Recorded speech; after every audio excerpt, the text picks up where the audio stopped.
Weight loss అవ్వడానికి try చేసే వాళ్ళు కన్సిస్టెన్సీగా వాళ్ళు వెయిట్ లాస్ అవ్వట్లేదు.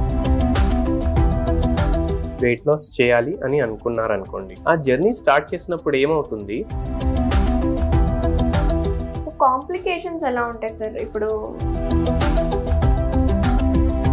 ఇప్పుడైతే మంచి బరువు పెరుగుతుంది. నమస్తే, వెల్కమ్ టు సుమన్ టీవీ. నేను మీ అనుష. వెయిట్ లాస్ అవ్వాలని ప్రయత్నించే వాళ్ళకి ఉసిరికాయతో చాలా లాభాలు ఉన్నాయి. సో ఉసిరికాయని ఏ విధంగా వాడుకుంటే మనం బరువు తగ్గడానికి హెల్ప్ అవుతుంది, ఇలాంటి విషయాలు మీరు కూడా వినాలనుకుంటున్నారా? సో వీడియోని ఎండ్ వరకు చూడండి. కంప్లీట్ డీటెయిల్స్ మనకి ఇవ్వడానికి ప్రస్తుతం మనతో పాటు ఉన్నారు ప్రముఖ homeopathy physician doctor Chetan Raj గారు. సార్తో మాట్లాడి మరిన్ని విషయాలు తెలుసుకుందాం. నమస్తే అండి. నమస్తే మేడం. ఎలా ఉన్నారు? ఫైన్. సార్, వెయిట్ లాస్ అవ్వాలని ట్రై చేస్తున్నారు కదా చాలా మంది. సో ఉసిరికాయ అనేది చాలా లాభాలు ఉంటున్నాయి అంటున్నారు. సో దాంట్లో ఉండే ప్రాపర్టీస్ ఏంటి, ఎలా వాడుకోవాలి, ఎలా ట్రై చేయాలంటారు? ఉసిరికాయ మనకి సీజన్లో బాగా దొరుకుతుంది అనమాట. సో దీంట్లో హై ఇన్ విటమిన్ సి ఉంటుంది ఇది, అండ్ రిచ్ ఇన్ ఫైబర్స్ ఉంటుంది. అండ్ ఈ రెండు మనకు వెయిట్ లాస్లో చాలా వరకు బెనిఫిషియల్ ఉంటాయి. ఓకే. సో దీన్ని మీరు పసుపుతోటి కంబైన్ చేసుకోండి. ఓకే. పసుపులో ఏమేమి ఉంటాయి? యాంటీబయాటిక్స్ ఉంటాయి, అండ్ యాంటీ ఆక్సిడెంట్స్ ఉంటాయి. అండ్ పసుపు ఏమో మెటబాలిజంని కూడా చాలా ఫాస్ట్ చేస్తుంది అనమాట మన బాడీలో. ఓకే. సో మీరు ఏం చేయండి, గ్రేట్ చేసుకోండి ఉసిరికాయని. ఓకే. అండ్ వాటర్ యాడ్ చేసి అది బాయిల్ చేసుకోండి. ఓకే. దాంట్లో కొంచెం పసుపు కూడా యాడ్ చేయండి. అండ్ ఇది డైలీ మీరు early morning daily 1 glass consume చేయండి, కషాయం లాగా చేసుకొని. ఇన్ ద లాంగ్ రన్ ఇది చాలా వెయిట్ లాస్ చేస్తుంది. ఓకే. ఎందుకు చూడండి, ఉసిరికాయలో హై మెటబాలిక్ రేట్ చేసేస్తుంది అది బాడీది.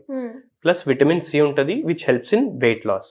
అండ్ ఫైబర్ రిచ్ ఉంటుంది, సో డైజెషన్ కూడా ప్రాపర్గా అవుతుంది మీకు. అదే కాకుండా పసుపులో కూడా హై మెటబాలిక్ ప్రాపర్టీస్ ఉంటాయి. అండ్ ఉసిరికాయ ఏం చేస్తుందంటే, ఫ్యాట్ ఫార్మింగ్ అవుతుంది కదా, ఫ్యాట్ సెల్స్ అవుతాయి కదా, అది కూడా ఆల్టర్ చేసేస్తుంది అనమాట. ఓకే. సో అందుకే ఇది చాలా బెనిఫిషియల్ అనమాట వెయిట్ లాస్ లో. వెయిట్ లాస్ అవడానికి ట్రై చేసే వాళ్ళు they are not maintaining the health, కన్సిస్టెన్సీగా వాళ్ళు వెయిట్ లాస్ అవ్వట్లేదు.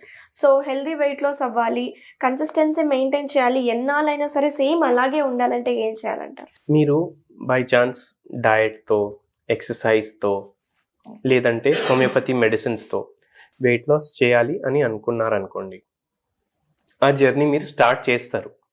ఆ జర్నీ స్టార్ట్ చేసినప్పుడు ఏమవుతుంది, within a span of 1 week to 10 days కొద్దిగా బాడీలో మార్పు రావడం అనేది మొదలవుతుంది. అప్పుడు మీరు వేరే వాళ్ళని కలుస్తారు, జనాలను కలుస్తారు. అరే నువ్వు బక్కగా కనిపిస్తున్నావు అనేసి వాళ్ళు ప్రేస్ చేస్తారు, పొగుడతారు. అప్పుడు మనకి అయిపోతుంది, మన బాడీకి, మన బ్రెయిన్కి, మన మైండ్కి, అరే what I have tried to achieve I have got అనేసి అక్కడ మనం డిస్టర్బ్ అయిపోతాం. ఇది ఒక మెయిన్ థింగ్, కన్సిస్టెన్సీ మీరు అడిగినట్టు. సో కన్సిస్టెన్సీ మెయింటైన్ చేయాలంటే ఎవరైనా ప్రేస్ చేసినప్పుడు కూడా మీరు అదే రెగ్యులర్లీ ఫాలో అవుతూనే ఉండాలి.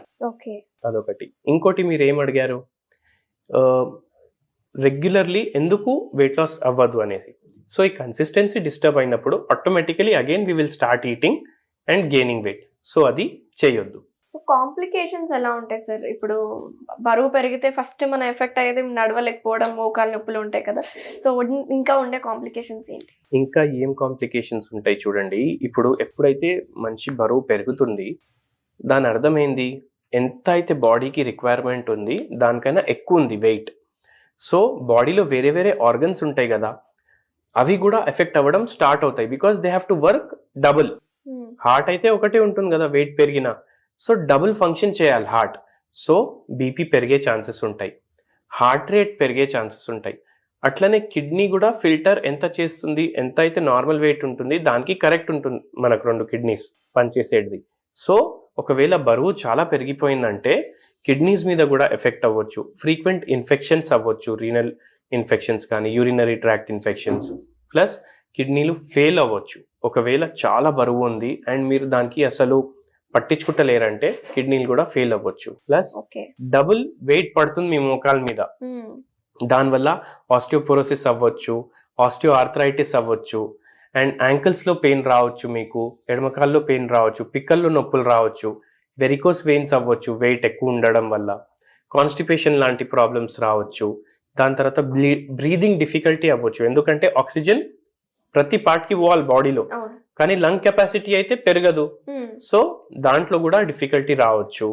మీకు నిద్రలో ఏమో ప్రాబ్లమ్స్ రావచ్చు వెయిట్ ఎక్కువ ఉండడం వల్ల. హెయిర్ ఫాల్ అవ్వచ్చు, మెడ నొప్పి, వీపులో నొప్పి, నడుము నొప్పి, ఇవన్నీ అవ్వచ్చు. ఒకవేళ మంచి వెయిట్ ఎక్కువ ఉందంటే అది బాడీ ప్రతి పార్ట్ మీద ఎఫెక్ట్ చూపిస్తుంది అనమాట. ఓకే. ఇవి కాకుండా డయాబెటీస్ అవ్వచ్చు, థైరాయిడ్ ప్రాబ్లమ్స్ అవ్వచ్చు, పీరియడ్ ప్రాబ్లమ్స్ అవ్వచ్చు విమెన్లో, ఎందుకంటే హార్మోనల్ చేంజెస్ కూడా అయిపోతాయి. ప్లస్ ఇది ఇన్ఫర్టిలిటీకి కూడా లీడ్ చేయొచ్చు అనమాట. ఓకే.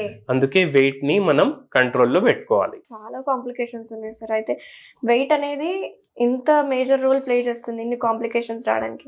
సో డైలీ లైఫ్ స్టైల్ని వాళ్ళు ఎలాంటి ఫుడ్ మీద ఎక్కువ ఫోకస్ చేయాలంటారు, ఎలాంటి ఫుడ్స్ని అవాయిడ్ చేయాలంటారు? ఆల్రెడీ ఒక హోమ్ రెమెడీ కూడా డిస్కస్ చేసినాం, అది మీరు పాటించండి రెగ్యులర్లీ. వెయిట్ లాస్లో చాలా వరకు మీకు హెల్ప్ చేస్తుంది అది. దాంతోపాటు ఫైబర్ రిచ్ కంటెంట్ ఫుడ్స్ తీసుకోండి. ఫ్రూట్స్లో చాలా ఫైబర్ ఉంటుంది, వెజిటేబుల్స్లో కూడా చాలా ఫైబర్ ఉంటుంది. సో ఎప్పుడైతే మీరు మీల్ తింటున్నారో రైస్ క్వాంటిటీ తక్కువ చేసి మీ వెజిటేబుల్స్ క్వాంటిటీ మీరు పెంచుకోండి. అండ్ వెజిటేబుల్ ఎక్కువ పోవడం వల్ల ఏమవుతుందంటే ఫైబర్ ఎక్కువ పోతుంది మన బాడీలో, దానివల్ల ఫుల్నెస్ ఏమో ఎక్కువసేపు ఉంటుంది మీకు.